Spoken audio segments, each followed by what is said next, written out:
దుష్కర్మ ఫల నిరూపణ.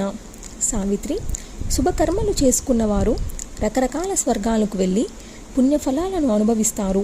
అవి చెల్లిపోగానే భూలోకంలో సజ్జనులై జన్మిస్తారు. వీరు ఏనాడు నరకానికి పోరు. అలాగే దుష్కర్మలు చేసిన వారు నానావిధ నరకాలకు పోతారు. ఆ నరకాలలో రకరకాల కుండాలుంటాయి, లోతైన కూపాలు. ఏ దుష్కర్మకు ఏ కూపము, దాని వైశాల్యము, లోతు ఎంతో, అందులో ఎంతకాలం క్లేశాలు అనుభవించాలో అంత శాస్త్ర ప్రమాణంగా నిర్ధారణ అయి ఉంది. అవి అతి భయంకర కుండాలు. అమ్మ, ఆ గుంటలు పరమ కుత్సితంగా ఉంటాయి. చూడక్కర్లేదు, వింటేనే చాలు ఒళ్ళు జలధరిస్తుంది. పెద్దవి 86కు పైగా ఉన్నాయి. చిన్నవి ఇంకా చాలా ఉన్నాయి. వాటిలో ప్రసిద్ధమైన పేర్లు కొన్ని చెబుతాను, ఆలకించు.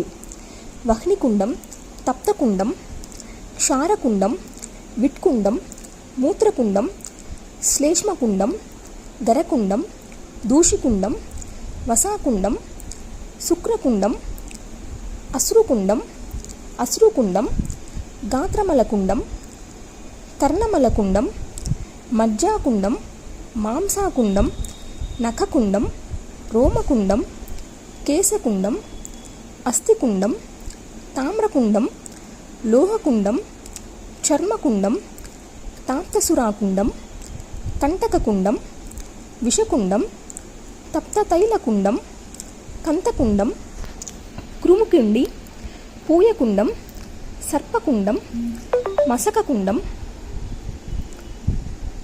దంసకుండం, గరళకుండం, వజ్రదంష్ట్రకుండం, వశ్చికకుండం, శరకుండం, శూలకుండం, పరశుకుండం, ఖడ్గకుండం, గోలకుండం, నక్రకుండం, కాకకుండం, మంధానకుండం, బీజకుండం, వజ్రకుండం, తప్తపాషాణకుండం, తీక్ష్ణపాషాణకుండం, లాలాకుండం, మసీకుండం, చూర్ణకుండం, చక్రకుండం, వక్రకుండం, కూర్మకుండం, జ్వాలాకుండం, భస్మకుండం, దగ్ధకుండం, ఇంకా ఇలాగే తప్తసూచి, అసిపత్ర, క్షురధార, శుచీముఖ, ఘోకాముఖ, నక్రముఖ, గజదంస, గోముఖ, కుంభీపాక, కాలసూత్ర, మత్స్యోద, కృమికందుక,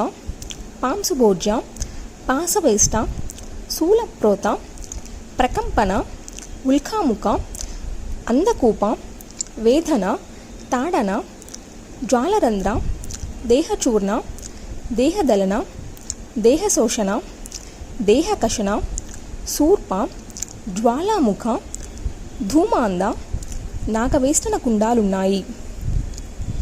ఇవే కాదు, పాపాత్ముల్ని హింసించడానికి చిన్నవి పెద్దవి ఇంకా చాలా కుండాలున్నాయి. కింకరులు జాగరూకులై వీటిని నిరంతరం రక్షిస్తుంటారు. వీరినే యమభటులు అంటారు.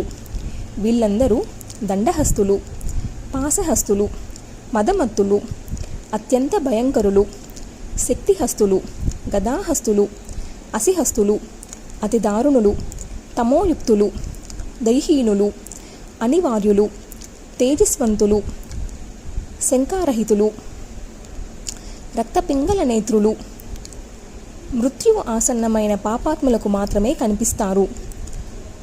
పుణ్యాత్ములకు, యోగీశ్వరులకు, స్వధర్మ నిరుతలకు వీరి దర్శన భాగ్యం లభించదు. ఇప్పటికీ యమకుండాల గురించి చెప్పడమైంది. ఇక ఏ పాపాత్ముడు ఏ కుండంలో పడతాడో చెబుతాను, భయపడకుండా విను. సాధ్విలాలమ, హరిసేవారతుడు, అంతశుద్ధి బహిశుద్ధి ఉన్నవాడు యోగిసిద్ధుడు, వ్రతాచరణ తత్పరుడు, తపస్శీలి, బ్రహ్మచారి. వీరు నరకం దరిదాపులకు కూడా వెళ్ళరు. ఇక మిగతా వారి సంగతి చెబుతాను.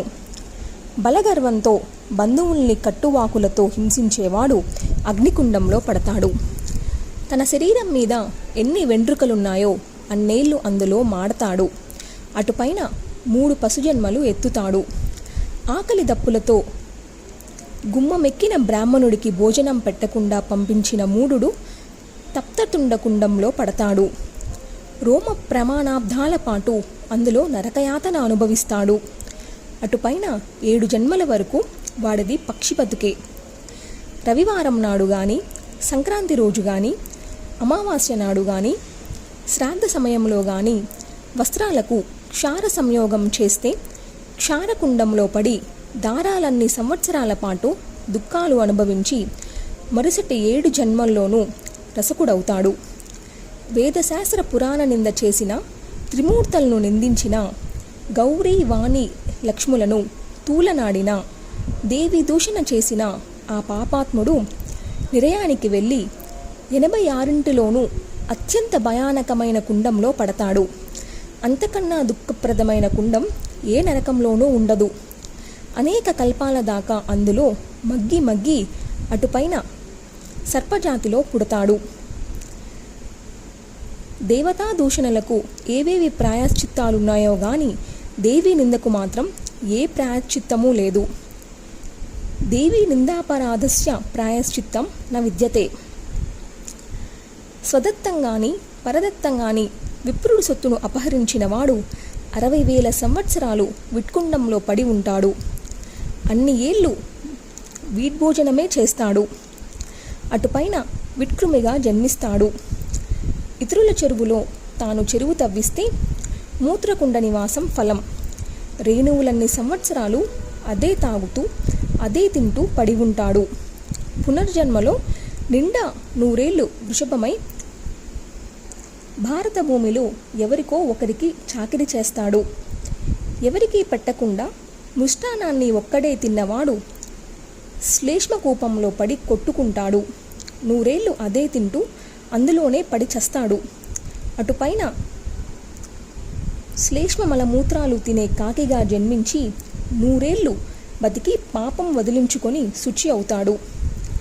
తల్లిని, తండ్రిని, గురువును, భార్యను, సంతానాన్ని పోషించకుండా అనాథులుగా వదిలేసిన వాడు గరకుండంలో 100 ఏళ్ళు అదే తింటూ దుఃఖిస్తాడు. అటుపైన భూతజన్మ ఎత్తి మరో 100 ఏళ్ళు గడిపి పాప విశుద్ధుడవుతాడు. ఇంటికి వస్తున్న అతిథిని చూసి ఏవగించుకుంటూ కన్నులు చిట్టించుకున్నవాడు విడిచిపెట్టే తర్పణాలను పితృదేవతలు స్వీకరించరు సరిగదా, వాడు నరకానికి పోతాడు.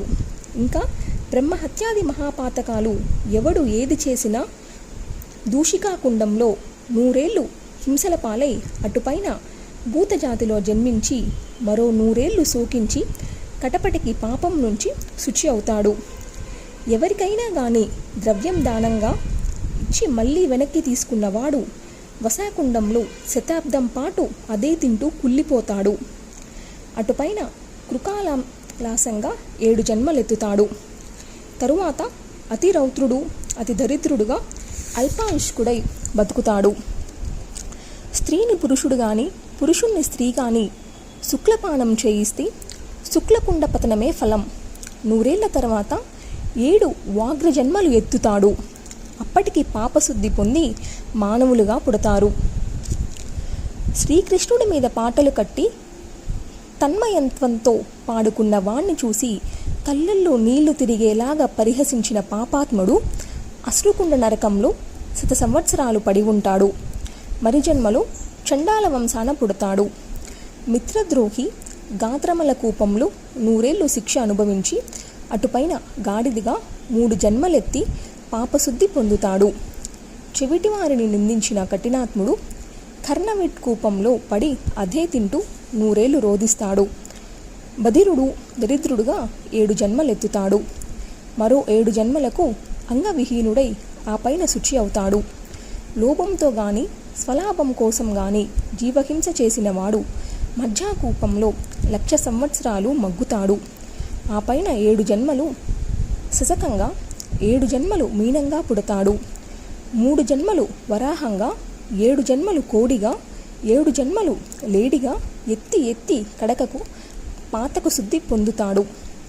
కూతురిని పెంచి పెద్ద చేసి ధనలోపంతో అమ్ముకునేవాడు మాంసకుండంలో కాన్యారోమాలన్ని ఏళ్ళు పడి ఉంటాడు. యమభటులు నిత్యము దండటాండనం చేస్తుంటారు. మాంసపారాన్ని నెత్తిమీద పెట్టి మోయిస్తారు. అందులో నుంచి కారే రక్తాన్ని నాకిస్తారు. అటుపైన 60,000 సంవత్సరాలు కన్యా విక్రిమిగా జన్మలెత్తుతాడు. ఆ పైన వ్యాధుడుగా 7 జన్మలెత్తుతాడు. వరాహంగా 3 జన్మలు, కోడిగా 7 జన్మలు, కప్పగా, జలగగా, కాకిగా 7 జన్మలు ఎత్తి శుద్ధుడవుతాడు.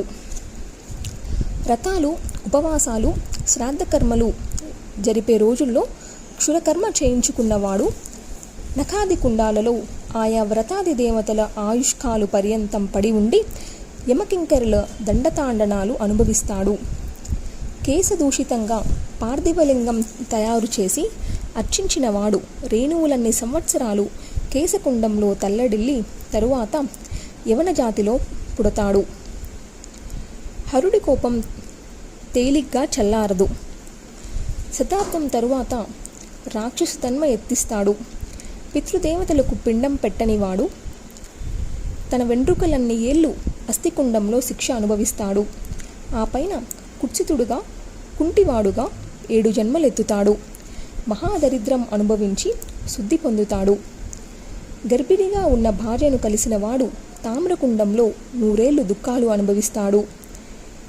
అవీర కానీ, ఋతుస్నాత కానీ వండిపెట్టిన భోజనం తిన్న శ్రోత్రియుడు తప్తలోహకుండంలో శతాబ్దం పాటు ఇడుములు పడతాడు. 7 జన్మలు కాకిగా, 7 జన్మలు చాకిగా గడిపి మహావ్రణ పీడితుడై దరిద్రుడై అటుపైన పాపశుద్ధి పొందుతాడు. చర్మంతో చేసిన తొడుగులు తగిలించుకున్న చేతులతో దేవద్రవ్యాలను స్పృశించినవాడు శతవర్షాల పాటు చర్మకుండంలో శిక్షలు అనుభవిస్తాడు. భుజించరానివి భుజించిన నైష్టికుడు తప్త సురాకూపంలో శతాబ్ది కాల పర్యంతం పడి ఉండి ఆ పైన 7 క్షుద్ర జన్మలెత్తుతాడు. అటుపైన శుద్ధి పొందుతాడు. ప్రభువును కొట్టిన వాడికి, కటువుగా మాట్లాడిన వాడికి కంటకూప నివాసమే శిక్ష. దెబ్బకు 4 దెబ్బలుగా యమకింకరులు దండిస్తారు. ఆ పైన గుర్రంగా 7 జన్మలెత్తి శుచి అవుతాడు. విషం పెట్టి జీవహింస చేసిన పాతకి విషకూపంలో 1000 ఏళ్ళు పొర్లుతాడు. అటుపైన మహావ్రణ పీడితుడుగా, రాజద్రోహిగా 100 జన్మలెత్తుతాడు. మరో 7 జన్మలు కుష్ఠురోగం అనుభవించి శుద్ధుడవుతాడు. ఆవుని గాని, ఎద్దుని గాని కర్రతో బాదినవాడు లేక బాధించినవాడు తప్తతైల కుండంలో 4 యుగాల పాటు మలమలా వేగుతాడు. అటుపైన దాని శరీరం మీద ఉన్న వెండ్రుకలన్ని సంవత్సరాల పాటు భారత భూమిలో వృషభ జన్మలు ఎత్తి ఎత్తి కడకుకు శుద్ధి పొందుతాడు.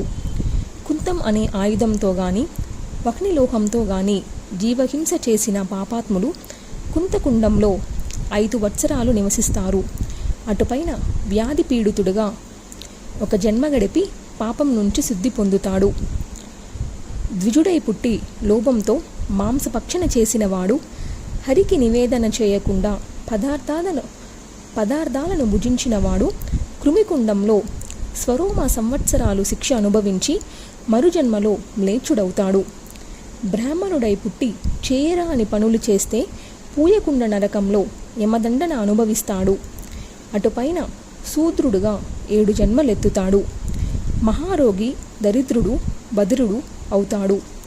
కృష్ణ పాద పద్మ చిహ్నాలను పడగ మీద ధరించిన జాతిపామును సంహరించిన పాపాత్ముడు స్వరోమ సంవత్సరాలు సర్పకుండంలో కుందుతాడు. సర్పభక్షితుడు, యమకింకర తాడితుడు అవుతాడు. అటుపైన సర్పజన్మ ఎత్తుతాడు. ఆ తరువాత అల్పాయుష్క మానవుడై దద్రోగపీడు అనుభవిస్తాడు. సర్పదుష్టుడై మరణిస్తాడు. అప్పటికి పాపశుద్ధవుతుంది. అల్ప ప్రాణుల్ని పట్టుకొని హింసిస్తూ వినోదించేవారు దంసకూపంలోనూ మసీకూపంలోనూ శిక్షింపబడతారు. నిరాహారులై ఆహాకారాలు చేస్తూ దంసబాధలు అనుభవిస్తారు. కాళ్ళు చేతులు కట్టేసి యమకింకర్లు దండతాడనం చేస్తారు. అటుపైన క్షుద్ర జంతువులై పుడతారు. ఆ పైన అంగవికల మానవ జన్మ ఎత్తి ప్రక్షాళన పొందుతారు. తేనెటీగలను చంపి అవి దాచుకున్న తేనెను భుజించేవాడు గరళకుండంలో గరళ భక్షితుడవుతాడు. ఆ పైన మక్షికా జాతిలో జన్మించి పాపకర్మ విముక్తి పొందుతాడు. నిరపరాధిని దండించిన, బ్రాహ్మణుణ్ణి హింసించిన ఆ పాపానికి ఫలం వజ్రదంష్ట్రాక కూప నివాసం. యమకింకరుల దెబ్బకు హాహాకారాలు చేస్తూ రోదిస్తూ రోమ సంఖ్య ఉన్న సంవత్సరాలు గడిపి పందిగా 7 జన్మలు, కాకిగా 3 జన్మలు ఎత్తి పాప ప్రక్షాళన చేసుకుంటాడు. ధన సంపాదన కోసం అమాయక ప్రజలను పీడించిన వాడు వృశ్చికా కూపంలో పడతాడు. వృశ్చికంగా 7 జన్మలెత్తుతాడు. అటుపైన అంగహీనుడై వ్యాధపీడితుడై పాపశుద్ధి పొందుతాడు. విప్రుడు శస్త్రజీవి అయిన, సంధ్యావందన హరిభక్తి విహీనుడైన స్వరోమాబ్దంగా అతడు సరూకాపాదర్లో ఘోర శిక్షలు అనుభవిస్తాడు. కారాగారంలో బంధించి ప్రజలను ప్రమత్తుడై హింసించేవాడు గోళ్ళకుండ నరకానికి పోతాడు. అది సలసలా కాగే నీటితో, కుతకుతలాడే బురదతో భయంకరంగా ఉంటుంది. వాడి కోరలతో పెద్ద పెద్ద పురుగులు ఎగురుతూ ఉంటాయి. అవి కుడుతుంటే ఆ కుండంలో ఉడుకుతాడు. హింసించిన ప్రజల శరీరాల మీద ఉన్న వెంట్రుకలన్నీ సంవత్సరాలు ఈ శిక్ష అనుభవిస్తాడు. అటుపైన ప్రజలకు సేవకుడుగా జన్మించి పాప ప్రక్షాళన చేసుకుంటాడు. చెరువుల్లో నుంచి గాలి కోసం ఒడ్డుకు వచ్చిన మొసళ్లను, తాబేళ్లను పట్టి హింసించేవాడు నక్రకంఠ సమానార్థంగా నక్రకుండ మహానరకంలో హింసలు అనుభవిస్తాడు. అటుపైన తాను హింసిన జంతువుల జాతుల్లో జన్మిస్తాడు. పుణ్యక్షేత్రాలలో కానీ, తీర్థస్నాన సమయాలలో కానీ పరస్త్రీల గోప్యాంగాలను కామక దృష్టితో చూసిన వాడు కాకతుండ కూపములో పడి తన వెంట్రుకలన్ని సంవత్సరాలు హింసపడతాడు. కాకులు వాడి కళ్ళు పీక్కు తింటాయి. అంధుడుగా 3 జన్మలెత్తుతాడు.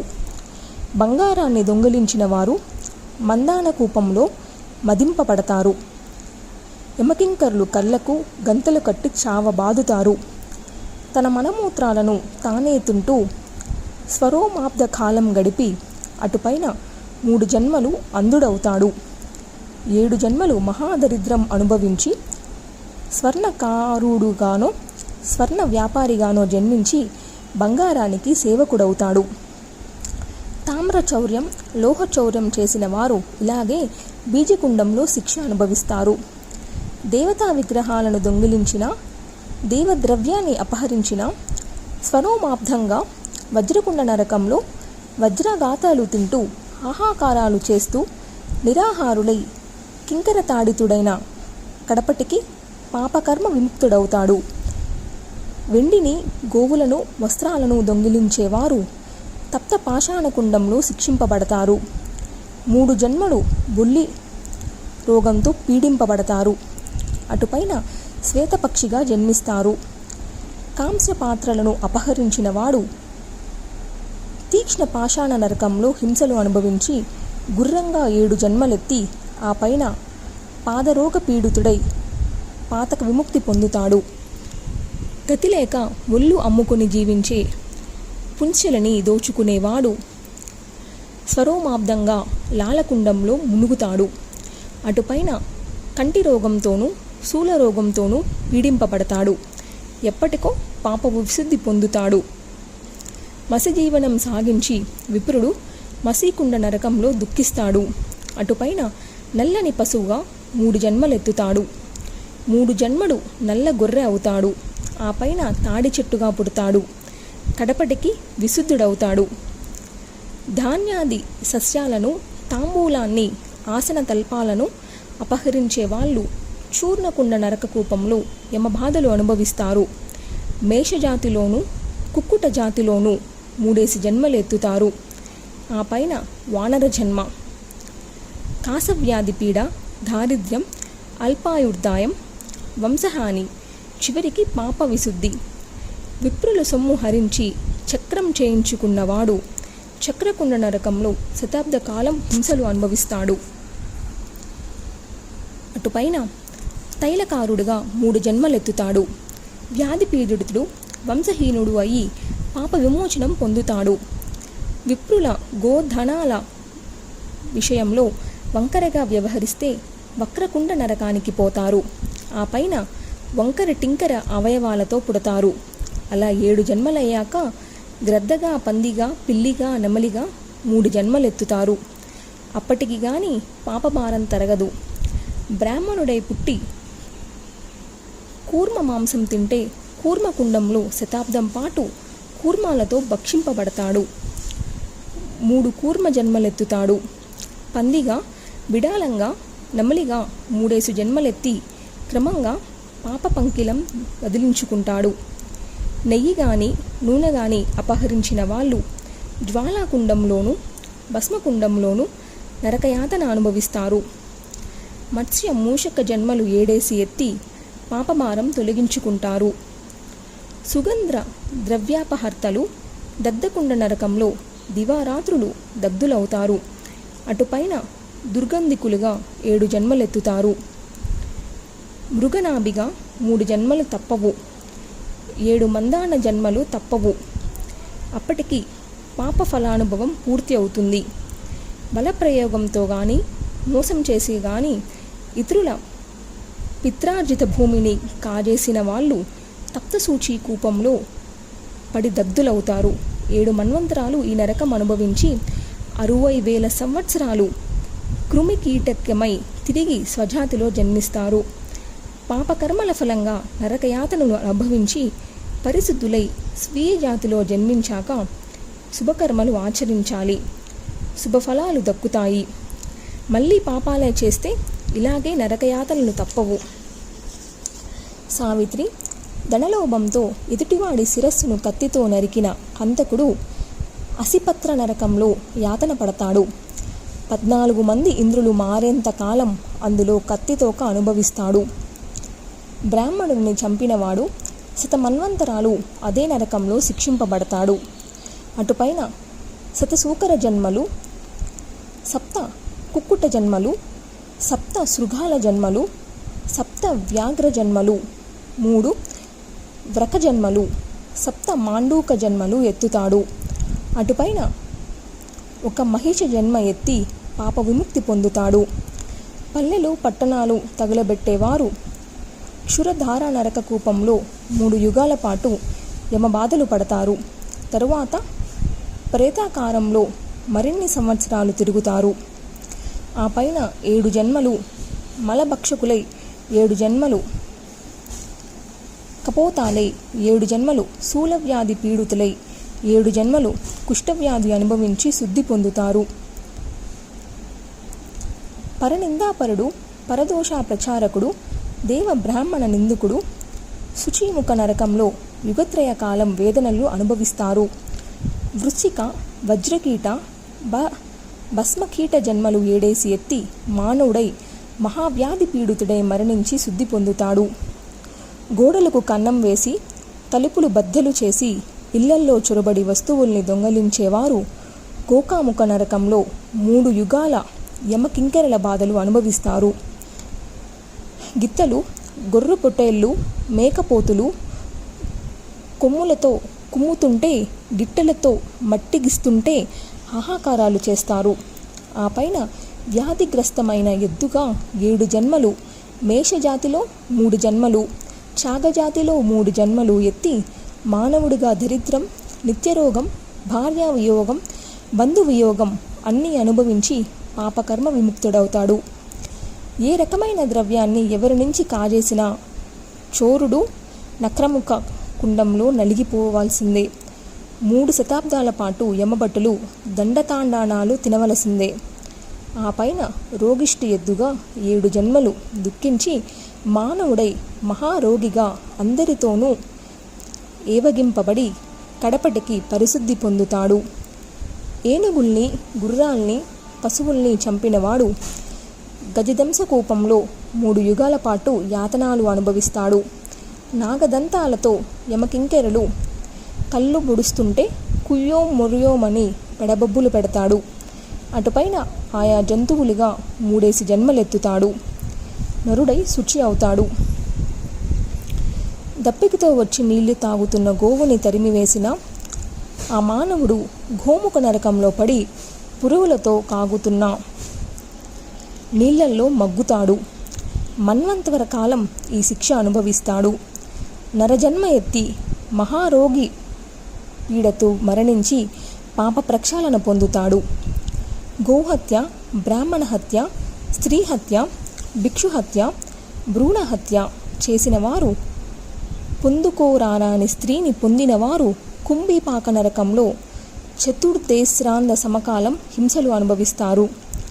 యమదూతలు నలిపేస్తారు, నిప్పుల్లో తోస్తారు, ఇనుప ముళ్ళ పొదల్లోకి విసురుతారు, కాగుతున్న నూనెలో ముంచుతారు, సలసలలాడుతున్న తామ్రలోహ ద్రవంలో వేపుతారు. ఇన్ని అనుభవించి 100 గ్రద్ద జన్మలు, 100 పంది జన్మలు, 7 కాకి జన్మలు, 7 సర్పజన్మలు ఎత్తి 60,000 సంవత్సరాల పాటు విక్రమిగా జన్మించి ఆ పైన ఎద్దుగా 7 జన్మలెత్తి మనిషివై పుట్టి దరిద్రుడివై కుష్ఠిరోగ పీడితుడివై అప్పటికి పాపభారం తొలగించుకుంటాడు.